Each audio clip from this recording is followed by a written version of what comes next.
G'day guys.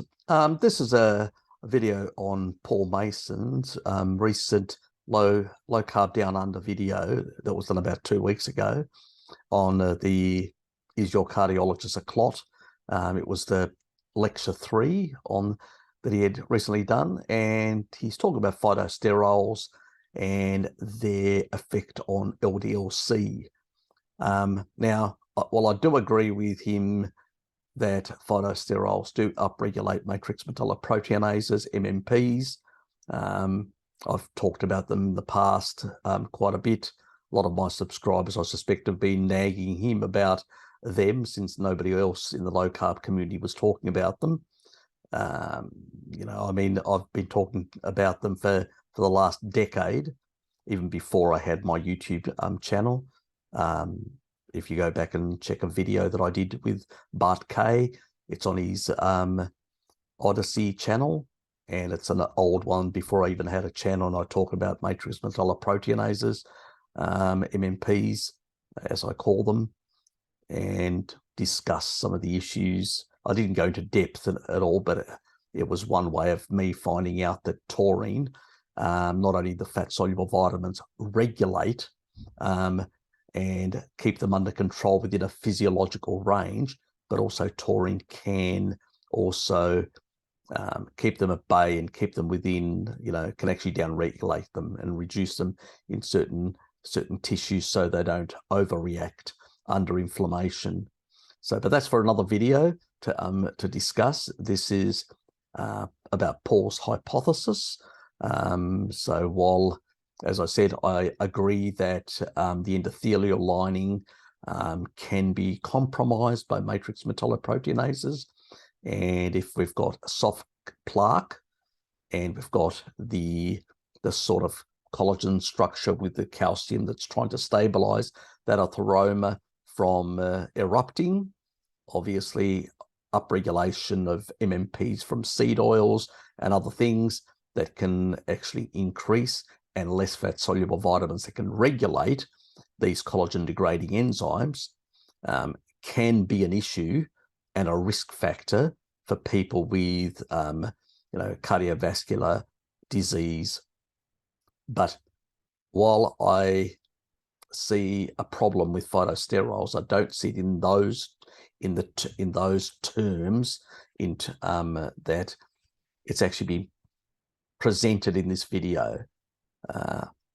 Paul is claiming that LDL-C is lowered by phytosterols and increased with the absence of them. So he's claiming that if you get rid of phytosterols, the actual LDL-C goes up. I beg to differ. I believe that LDL-C goes up because of key fatty acids, saturated fatty acids. That when you actually put those back, those fatty acids in larger amounts, LDL-C goes up.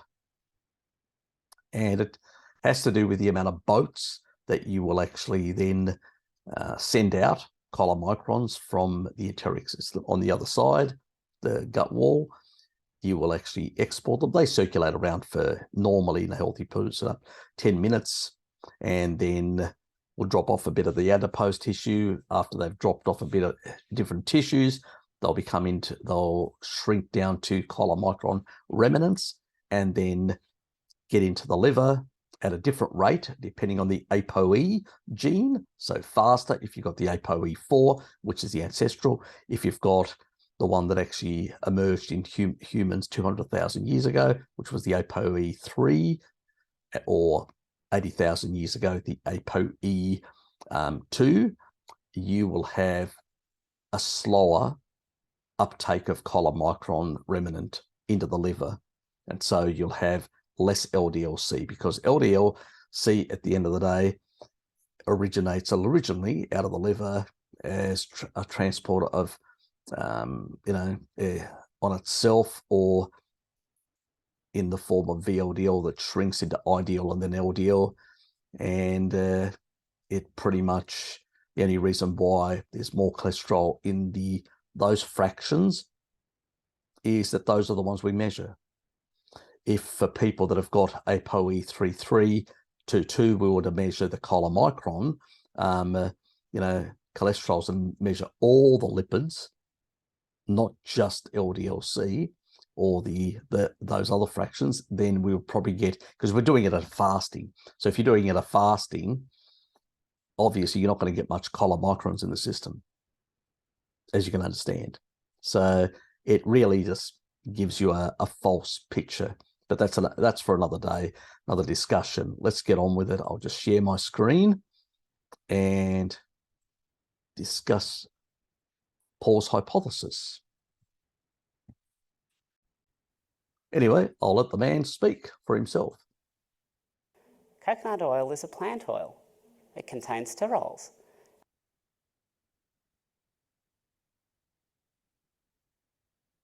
And that's why coconut oil drops LDL levels, while at the same time loading your body tissues with plant sterols. Indeed, this knowledge makes me reconsider whether coconut oil is actually healthy. I can think of other reasons, but I'll get into it later. To close, anyway, let's take a look at the sort of argument. Now, you can find a lot of research. This is just one research. Vegetable oils high in phytosterols, which is plant cholesterol, make erythrocytes, we're talking about the red blood cells here, less deformable, which means they don't elongate, less flexible, and shortens the lifespan of stroke-prone hypertensive rats. So these are rats that are designed to spontaneously become hypertensive, are very prone to strokes. And what it does is they introduce phytosterols and they increase the rate of strokes. And so it's a mechanistic study. I know it's a rat study. You can't do these experiments on humans, but you can actually see that, yes, if your erythrocytes pretty much can't deform properly, they can't get into narrow arteries, and the arteries of a rat are much narrower. Now, women tend to have a greater amount of narrower arteries as well, which is another issue in itself. Some men as well, and younger people tend to as well, and in some age groups and some racial groups as well. And that can be an issue for those that could be more prone to these sort of issues when the body is filled up with these and the red blood cell can't elongate. So not only do phytosterols damage and reduce the, how long the resident time of red blood cells is in the body, but on top of that, they also stiffen them. And I've talked about this before in the past. You can most of my long-term subscribers know that I've talked about this, and it's a problem. So plant cholesterol should not be in humans, period. So on that, I'm in complete agreement with Paul on that. They are problematic. They do upregulate matrix metalloproteinases. They do have an issue there. I've discussed this, as I said, in the past. Now, let's take a look at the actual study itself. This is important. Olive oil, butter, and coconut oil.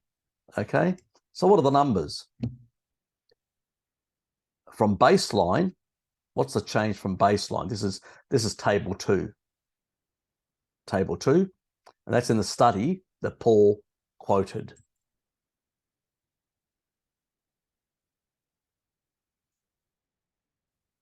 That's that study there, randomized trial of coconut, olive oil, or butter on blood lipids and other cardiovascular risks in healthy men and women. As you can see, E020167, E020167, just so we're on the same page from where I got the table 2 from the study. Anyway, I've just zoomed out now and I can't actually kill it off. So that's the only reason I had to actually just to validate that where the source is coming from. You can, this will be put in the description so you'll be able to see it. As you can see, olive oil has less of a reduction. Butter increases it by 0.33. And the groups are similar, 28 participants, 33 participants, and 30 participants. And here we've got a reduction of 0.06. So if we're looking at this table, that's just a bit there. That's about 0.33.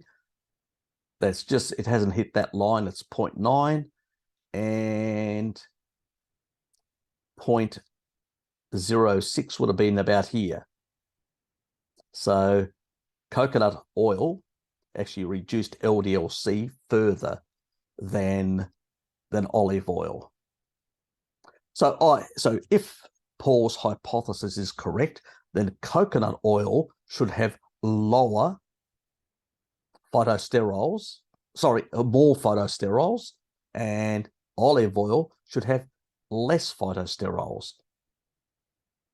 Because if it's the other way around, then that's a bust, because it's the inverse relationship. You know, it's like when you do any study, if the effect is, the more you do something, it gets worse. If you find one study that shows the reverse happens, so if I smoke a pack of cigarettes and then somebody smokes a pack of 2 cigarettes and doesn't get the disease, and there's thousands and thousands of people, nobody gets any lung cancer, but there's only a whole lot of people that are getting at 1 pack. That's not the case, because the odds ratio in the studies on between 10 and 30, massive orders, thousands of percent, where for meat and stuff like that they're like 13%, which is a joke. It's just background noise. You can't even generate a hypothesis from that. You need 2 or 3 odds ratio. But anyway, you know what I'm getting at. If you have an inverse relationship with something, that means the complete opposite. That means if olive oil is higher in phytosterols, then it should have been lower. It should have lowered LDL even further than coconut. Or if coconut has more phytosterols than olive oil, then he can say, well, there is definitely a relationship there, and it seems the more you put of something in, the worse it gets. So it seems to follow a sort of a linear progression that the more you do something, the worse the outcomes. The less you do something, the less worse the outcomes. So that's how you have to read this. Is this the case? Well, let's take a look. No, it isn't. Olive oil has more phytosterols parts per million. Okay. This is from a different study that's looking at, different types of plant oils. They should have called it plant oils, but anyway. And as you can see, coconut is between 500 and 1,100, and olive oil is higher, 1,200 to 2,700. Even the top end of coconut is lower than the bottom end of olive oil. That's a bust. Sorry, Paul, but it's a bust because it's the inverse relationship. Here you've got something that's got higher and it actually lowers LDL-C less. Got it? Even Harvard knows the reason. I've known the reason as well for donkey's years. Coconut oil. Yes, it's 80 to 90% saturated fat, but the predominant type is lauric acid, 47%, with myristic and palmitic or palmitate, palmitic acid present in small amounts, which have been shown in research to raise good LDL, you crackpots, LDL levels. Got it? So these long chain fats are the ones that raise LDL-C, because medium chain triglycerides behave differently, as do short chain fatty acids. They can be turned into ketone bodies. Same thing with medium chain triglycerides. So what do you use? What do you think people use with medium chain triglyceride,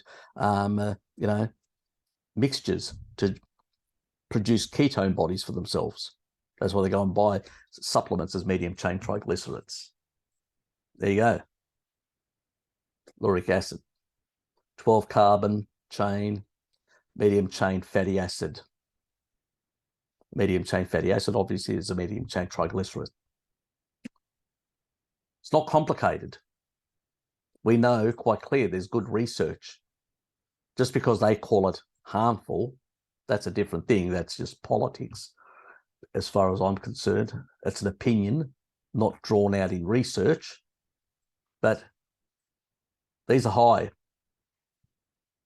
where when we look at the composition of coconut oil, as you can see, I mean, in some cases, it can go up to 49% lauric acid. And that's another medium chain triglyceride, 7. Another one there, 8%. So we're talking about well over 50%. And when we're talking about these two, myristic and palmitic, 8% each. You know, there's your media. That's your MUFA, and there's your PUFA, 2%, and MUFA, 6%. So very little. So it's about 16%, the ones that can actually generate, that can increase LDL-C. Primary. Stearic acid has a bit of an effect, but not much. These are the two ones that have the biggest effect. Surprise, surprise, whenever you actually convert excess energy from sugar, what is it turned into? Palmitic acid, because it's a 16 carbon length. It's great for structural material. Lung surfactant only has palmitic acid, for gas exchanges in your lungs. So if you don't have enough of this, is what my sister wasn't consuming enough of, she was consuming stuff, when she was doing a more plant-based diet years ago, and she had structural asthma for 25 years. Got it? So when she started consuming with me, living with me for 10 months, and consuming more long-chain fats, you know what happened? Her asthma went away, even though she was still smoking at the time. Yeah, surprise, surprise. Yeah, smoking just will make asthma worse. It doesn't cause it. Okay, so she had structural asthma. Now, not all asthma is structural. There are autoimmune types and many others, but the type that she had was really a problem of a lung surfactant. She has the same gene that she probably inherited from dad with choline, and I had touch asthma and bronchitis as a youngster, and for many years, and it was only later on when I went to Greece it actually cleared up. And I thought it was just a change of climate. I was told, but it was actually a change of diet. I started consuming a lot of dairy and a lot of animal foods while I was over there. And as a consequence, I would have been getting more of the sort of saturated fats and the choline that would have helped my condition. So, yeah, I know, crazy, isn't it? Eat the right food, your health gets better, and you eliminate a problem. Surprise, surprise. Now, oops. Now let's look at the, this is butter. Butter types. You've got 3 types. Traditional, the conventional stuff, organic, and grass-fed. So, as you can see, the organic and the conventional have just slightly a bit more cholesterol. Fantastic. And if we go further down here, oops, not that one.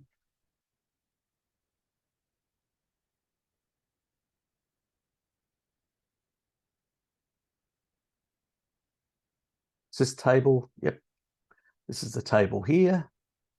And if we look at the saturated, the fatty acids, as you can see, C4, carbon 4, we're talking about, you know, butyric type, you know, so butyrate, as you can see here, short chain fatty acid.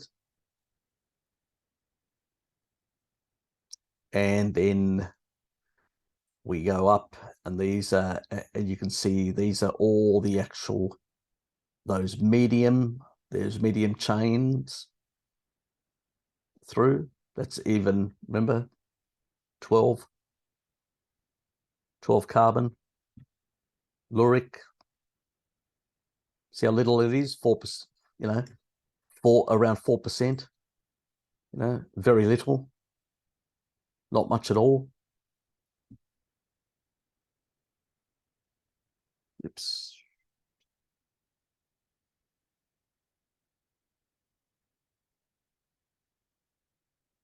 (14), remember? Meristic, 14 carbon, as you can see. Oh, sorry, here. It's the second highest, and C and palmitic is the highest. So if you add these sort of levels, we're talking about 42. We're talking about, you know, add a few of the others here. You're nearly close to half.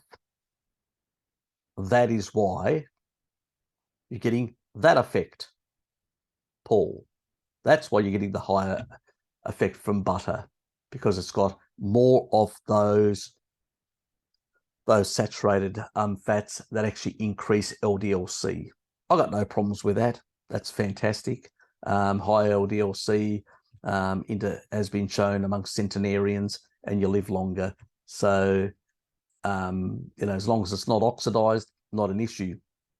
So, you know, when we're looking at seed oils, they don't have a lot of those. You know, they're full of PUFA, you know, and PUFA lowers LDL-C. The only difference is, why does coconut, you know, MUFA does as well, doesn't, you know, because it doesn't, you know, olive oil doesn't have a lot of, so it drops as well, but not as much as this. But the main culprit here is it doesn't have much in terms of those, and that's the difference, you know. So it makes a big difference.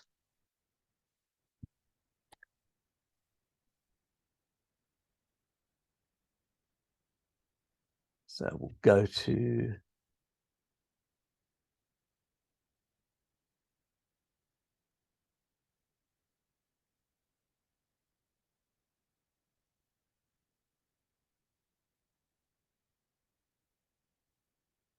I think it does have the breakdown from memory.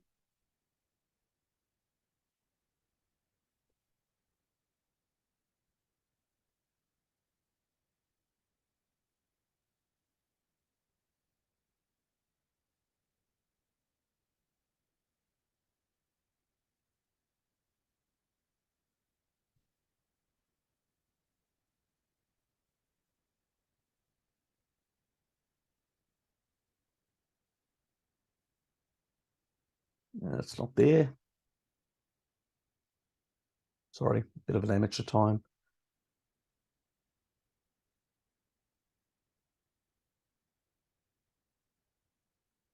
That's not the, what am I looking at?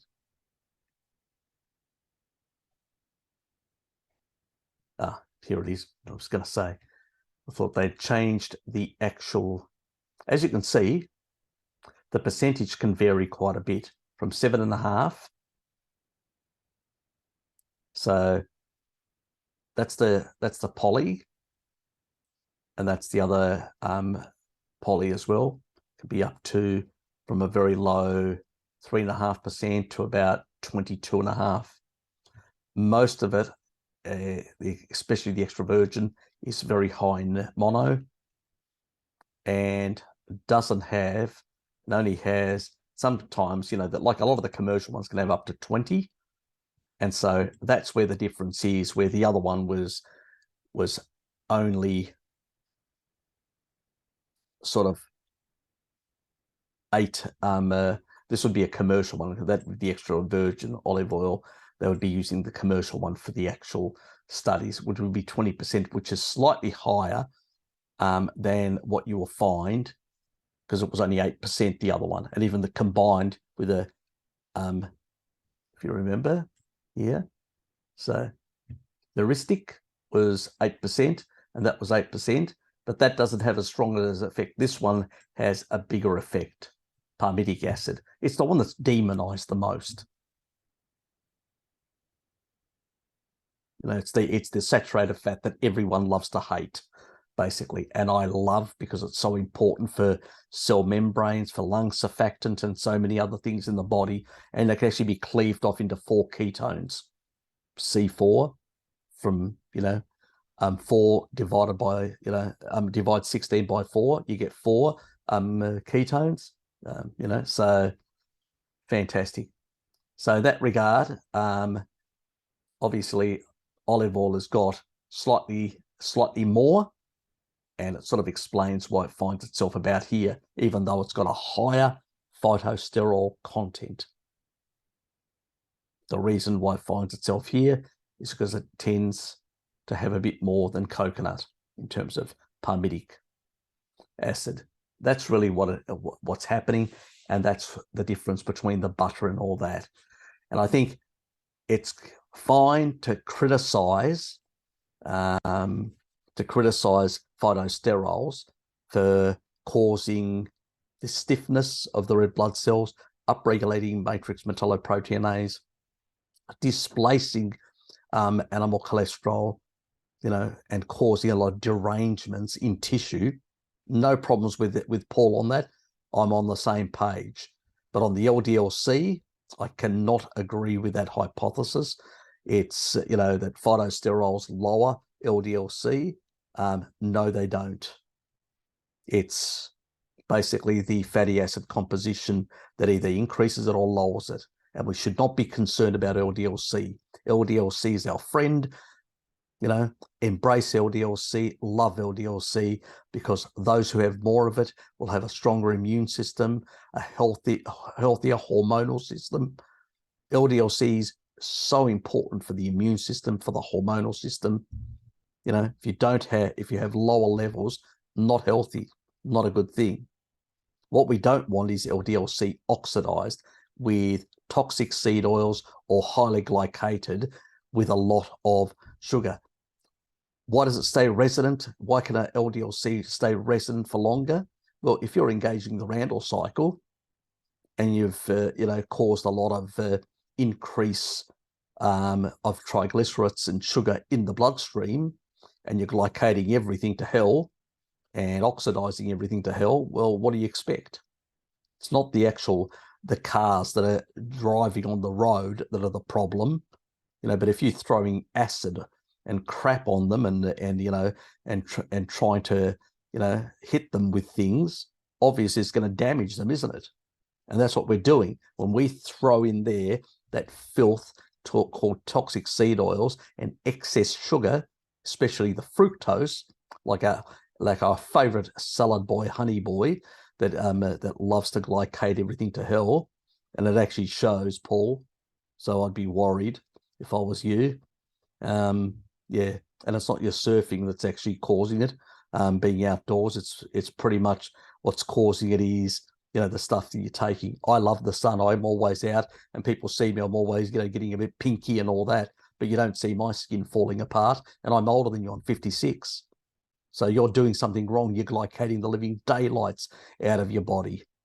So stop it, and stop giving people the wrong advice. But anyway, the whole idea here was to point this out, because I don't want people to jump on wrong hypotheses and run with them. It does damage to our community, and I think people should bring this to Paul's attention, and I think he should backtrack on this issue.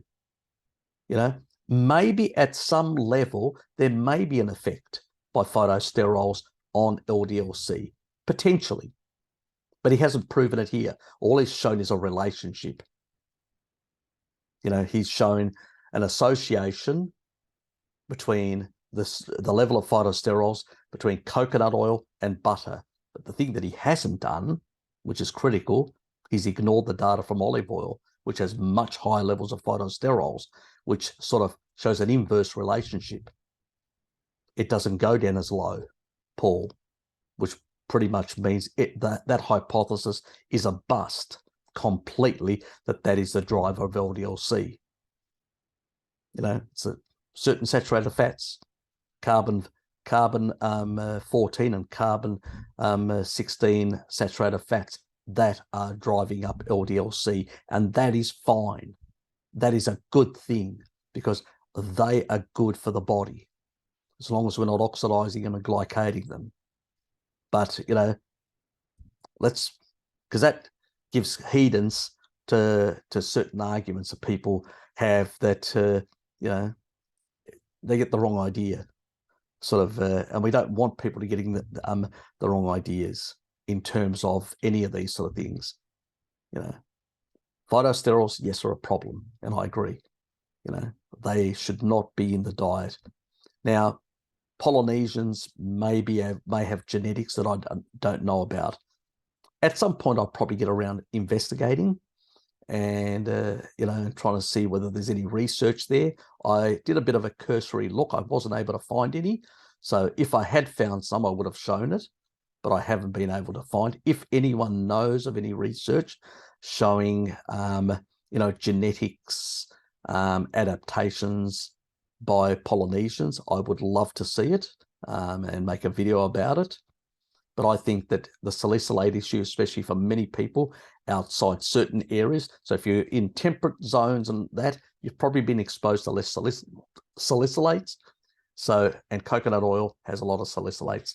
So that's another reason not to cook if you've got a salicylate sensitivity with coconut oil. So, and also olive oil has got salicylates. So if you're going to stick to anything, stick to animal, you know, fats. They're safer. We've been consuming them for thousands and thousands of years with no problems whatsoever.